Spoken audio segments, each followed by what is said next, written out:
Hello,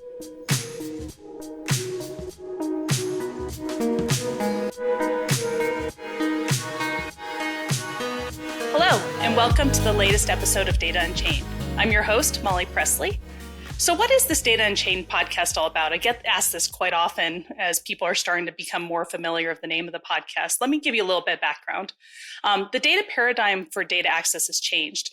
Data allows businesses to build products faster, make more informed decisions, and increase both their revenues and profits. But in today's decentralized world, data is getting further from remote workers. There's an enormous number of distributed applications. Artificial engines are challenged to get the data they need to make the best insights possible. Data Unchained digs into the challenges as well as the solutions for making data an asset globally to all the resources who need it.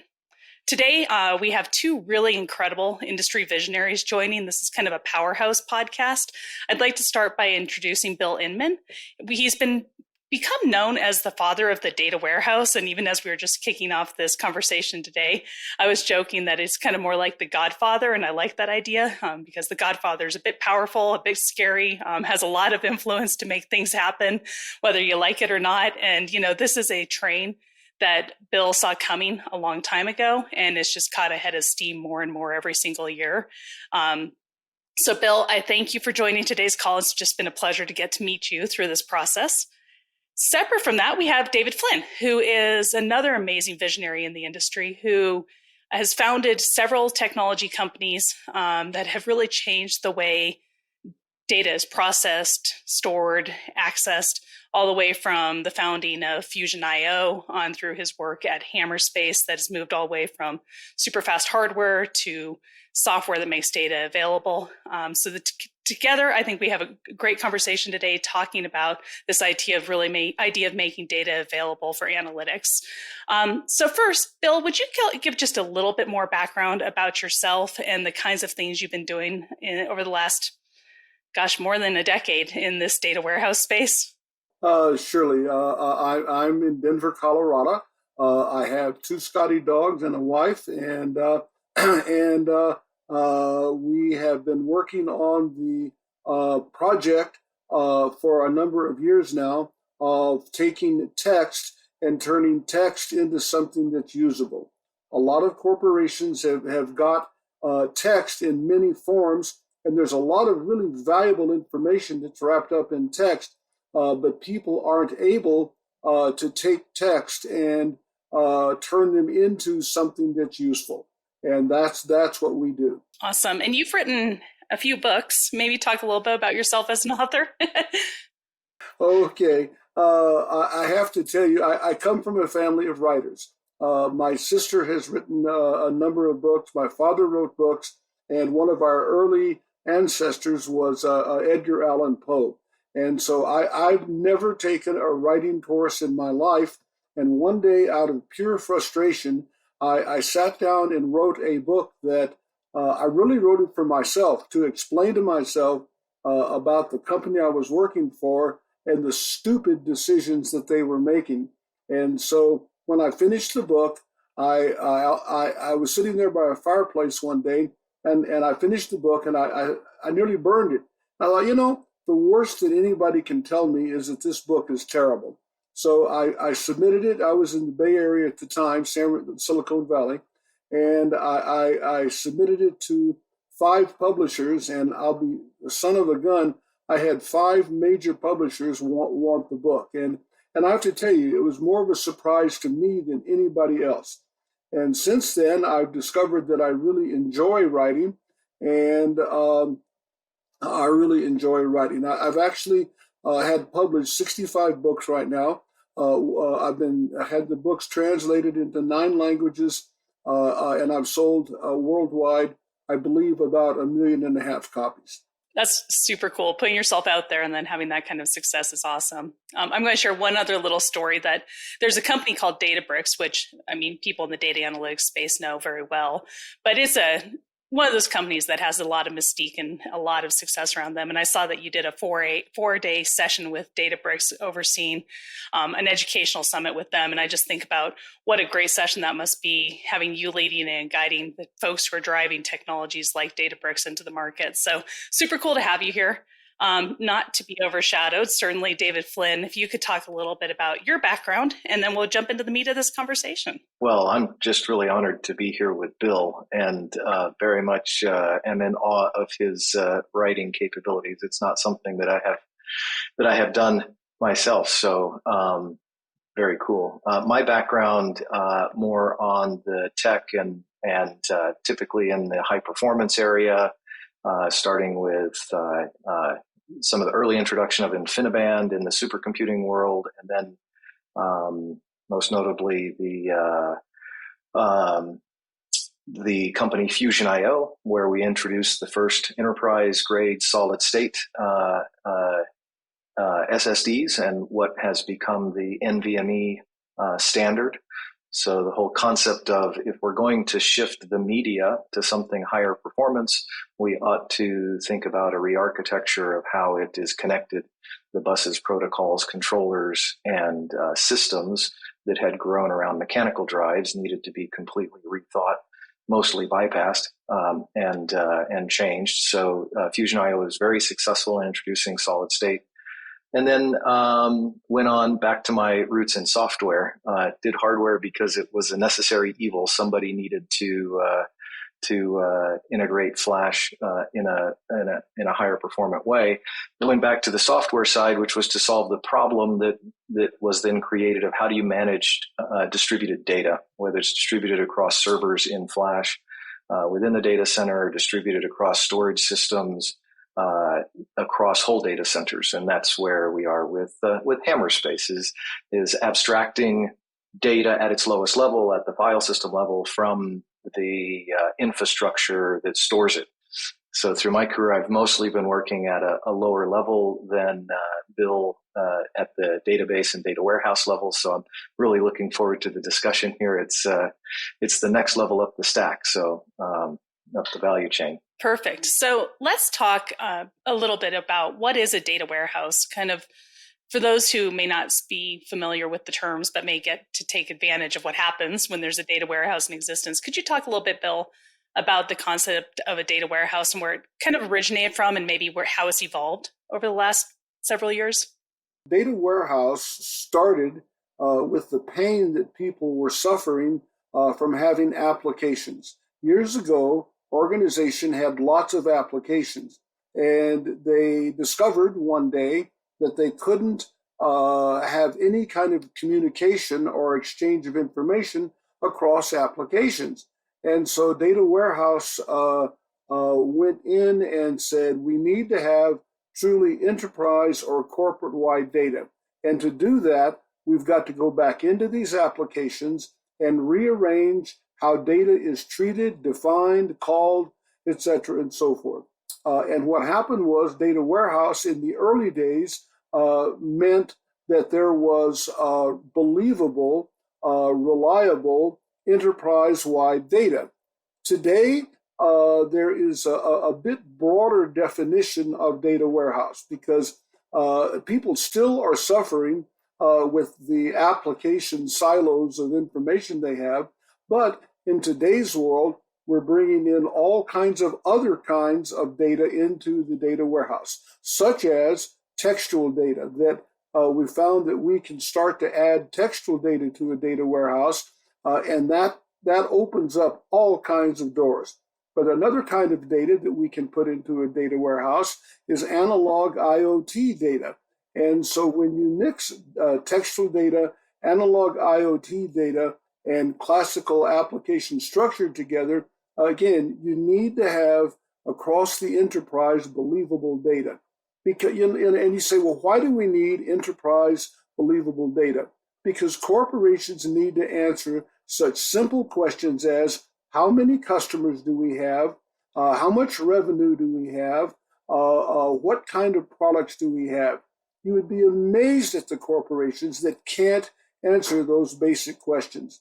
And as long as your data isn't put into an enterprise-wide believable format, you can't answer those questions. And as you've thought about this data warehouse, I think it's accurate to say it originally evolved around database data, structured data. Is that true? Or were you looking into things like file data, semi-structured, unstructured, all the other types of data, at least when data warehouse first got going? When data warehouse first got going, we were living in a swamp, and we were trying to kill the alligators that were immediately at our front door. We weren't thinking about all of the other things that were going on. Since then, data warehouse has evolved, and today we're looking beyond the alligators. But in the first 2 or 3 years of data warehousing, believe me, the alligators that are found in applications that can't be merged together were all we had to worry about. So where do you see us kind of as a point in time today? Where is the data warehouse today? Those alligators are still out there, but they're not as fearsome as they were many years ago. Today, there is still a need for believable data in the corporation. And I get asked the question, when is data warehouse going away? Let me tell you when data warehouse is going away. Data warehouse is going away when organizations no longer need believable data. It's kind of like saying, when will you die? You will die when you can't breathe air and your heart doesn't beat anymore. So as long as corporations need believable, usable, vetted data, we're going to have data warehouse. David, I think as you think about, Bill's kind of thinking about from the top of the stack down, as you mentioned, and from the bottom of the stack up, I know you have very similar observations. I'd love to hear your thoughts and kind of this evolution over the last decade or two. I'd say the same thing holds when we talk about, file systems. There is, there are many places where the file system is the database that people use. It's a lower level abstraction than many of the databases. But it's been something that has always embraced the full diversity of different types of data, like the textual data, the IoT, instrument data, imaging data of all different types. And with that, you have the same problem that when you have so many different file systems scattered throughout each different storage system or service, you have a believability issue. Because those are all forks in time of the truth when you move data around them. So I'd say it really is the same problem that in many ways the structured data folks and data warehousing being, the first and foremost alligators, if I was understanding correctly, those alligators that you were talking about were the ones that had to do with structured data being tackled first. They have charted a course for where to go, but unstructured platforms, or namely the most generic of platform being a file system, have languished and not really moved forward with the same concept of becoming a single source of truth. And I like the term you use, being believable, something that people can trust for it. And you lack that when it's siloed. So over the last several years, I've read a lot about data warehouses, data lakes, how they're evolving. Bill, what's the difference, and does it matter? There's a big difference between a data warehouse and a data lake. A data warehouse has data that's believable data that can be used with trust and confidence. A data lake was something that vendors threw together, and I thought it was very irresponsible how they did it. They said you simply take data, throw it into the data lake, and then people can go use the data analytically there. Well, that's not true. What you find is that people put data in the data lake, and in short order, they can't find anything. Not only can they not find things, they can't understand what they have when they do find it. And even if they can find what they have, and know what it is, that they're unable to relate one piece of data to another piece of data. And so organizations quickly find that what's in their data lake turns into a data sewer or data swamp. And I know I talk to organizations all the time, and it takes about 3 months of trying to make the data lake work to the point to where they're unable to. And David, I know that you've been building software and thinking just as an industry visionary about where things should go with the idea of creating global data sets with a single gold copy. Can you talk a little bit about your thoughts in this area? I like Bill's perspective here, and I think it relates. And data warehouse, because it has because it's expected to have quality, it becomes the focal point for folks to drive quality. And data lakes, by the fact that there's a multiplicity of them, end up being dispersing that focus on quality, if not completely removing that. And I think that would be, if I'm understanding Bill's definition, because he's the expert here, that's one of the largest differences in definition between a data warehouse versus a data lake. A data lake is more the focus on just the act of dumping it there, unstructured, uncurated, and that in the data warehouse there is a semblance of curation and quality, and to some extent structure as well. So I think this very much goes with the conceptualization of file systems being dumps around an organization, because there are many of them in different systems. So they end up housing data that's copies of other data that are at different points in time and aren't maintained to a level of and focus on quality. So just like a data warehouse gives you the ability to focus on a single source of truth and accuracy and quality, I think by allowing for a single global file system for folks to interact in, you can have it be the source of truth and a focus on the quality there. And I'd love to get your perspective, David, on where metadata comes into this. I think intelligent metadata is a big part of this overall story. Can you talk a little bit about that as well? This goes to a question I had for Bill about, we're talking about data warehouses holding more forms of unstructured data like text and telemetry and imagery and other things. So, that's a question I have. What is it that allows you to create the structure out of the unstructured with what you're doing? It seems to me that metadata is the key there, but I don't want to lead the witness. So I'm curious what your perspective is. Indeed, David, metadata is the key. Now, there's a couple of issues you have to take into account when you go into the world of text that you don't find elsewhere. The first issue is the fact that text by itself is not meaningful. In order to make sense out of text, you've got to have context. That when you deal with text, if you don't have context, you don't have anything. And so that's one thing. And furthermore, there is context. We've been doing this for a number of years now, and I can tell you that 90% of processing text is finding and understanding context. Text by itself is relatively simple. Context is not simple at all. And so number one, if you're going to do this, you need to look at text. A second issue with dealing with text is the complexity of text itself. People take language for granted.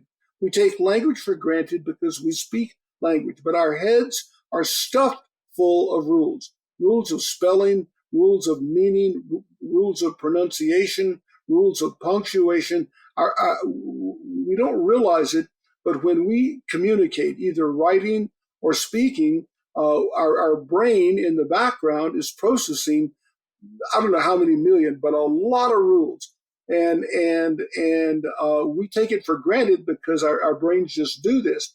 But when you start to put text on a computer, you find out that text on a computer does not have all of this background information about the text and what things mean. So between context and the myriad of rules that are inherent to language, that makes it very difficult to deal with text. Now, what we've done at Forest Rim and my company is we have taken text and we know how to handle context, and we've taken text and turned it into a structured database. Now, I'm not, believe it or not, particularly a fan of structured databases, but the truth of the matter is that the analytical engines of the world, where we do analysis on, that's what they operate on, whether it's Tableau or Power BI or Neo4j or TigerGraph or whatever you want to talk with, they insist that you have a structured format. So if you're going to do analytical processing against text, you've got to put text into a structured format. So those are just some of the major issues that you come across when you want to take text and start to use text analytically. I think that relates a lot to things outside of text specifically, going back to the discussion on metadata. With some of our clients who are working in the media and entertainment world, doing 3D animation and video games, one of the repeating themes is that question of metadata, and ultimately, which is that form of context. I find it fascinating. The word context, con in Spanish, means with. So with text. So the context is the stuff you put with text to give it the meaning. And I think that's the key to bridging the world between highly structured data from which we can do analytics and draw conclusions like you were referring to, and the unstructured world where things are difficult to boil down to those kinds of decision-making points. And it really does revolve around metadata. So in the organizations that you've seen be most successful in moving towards initiatives that are highly analytical, leveraging data, who owns the initiative? What is it that an organization needs to do to get started if they haven't already down this path of really leveraging data as an asset? Molly, what I'm about to tell you gives me great pain to tell you this, but it's also the truth. We have tried talking with technicians till we're blue in the face, and technicians just don't understand or accept the fact that text can be used analytically. So instead, we talk directly to the business person, and in fact, we go so far as on the initial talk with a client, we ask, are there any technicians in the room? And if they are, we politely ask them to leave the room because technicians just don't get it. For whatever reason, I don't know why. I can't explain it, but I do know that that's been our experience. So when you talk to doctors, for example, doctors understand the value of being able to look at 1,000 patient records at a time. We're working with an oil company. A particular oil company has 20,000 documents for each well that they have, and they're unable to answer such simple questions as who does maintenance for us? What kind of pump do we need for a well? And so when we talk to people about their problems, we avoid the technician almost at all costs. Now, eventually, the technician's got to be involved, but over and over, the technician is an obstacle to success. And I wish I didn't have to say that because I come from a world of technicians, but that's the truth. I don't find that very surprising. I think it's a tendency, especially the more specialized and technical you are, to get framed or work within the framework of what we are used to and what is possible today and what we believe are those. It's the classic Plato's cave challenge of understanding, what the world would be like in 3D as opposed to two-dimensional shadow puppets on the wall of a cave from the fire. And the technicians are very much trying to make do with the limitations that they've lived within throughout their career. And that makes it hard to even imagine what could be done otherwise. So I don't find that so surprising. We do tend to see that to some extent in our field, where people assume that the way things are done is that the file system is embedded inside of each distinct storage platform system, and that data management is done by copying between them. And it's a complete paradigm shift to talk about the file system existing independent of the different storage platforms and having a singular global file environment independent of where the data is stored. So you do end up having to go to the business owners and the folks who are trying to imagine better ways to do things versus how to make do with the current world of constraints that they live in. As we start to tie up the conversation, I'd love to help people with what's next or where they can learn more. David, I know you quite well, and I know you tend to like to speak to business leaders. And one of the things I would say is, as folks listening to this conversation, whether you're a technologist, you're on the business side, wherever you sit in the organization, I really do believe that these conversations do have to start at a strategy and business level and map to an initiative the company has, whatever that is, a new product, a new set of efficiencies, new research. But David, I think it's fair to say you would make yourself available to conversations with business leaders. And Bill, I know you have a bunch of books out there, and I think you're even willing to do some book giveaways, but how do people tend to engage with you? Is it typically reading the written materials you have? I know you speak at conferences. Where might people learn more from you? Most of the people that I work with have read books or articles that I've done, and so that's the normal way. On the other hand, people call me on the phone. You wouldn't believe the phone calls I get. And a lot of the phone calls are quite interesting. Some of the phone calls are not interesting. Definitely connect both these gentlemen on LinkedIn if you're interested in connecting and learning more. I think that as an industry, there's an opportunity here for us to continue to move faster and not just storing, but actually using the data we have to drive all kinds of interesting innovations in the human experience and businesses and all of that. And this is kind of what this podcast is about. And definitely feel free to reach out to me as the host. If you have other guests you'd like to see on this show, or if you want help gaining connection with the guests who've been on the show, we'd love that. But as we wrap things up, thank you, David. Thank you, Bill, for your time today. And we look forward to future conversations.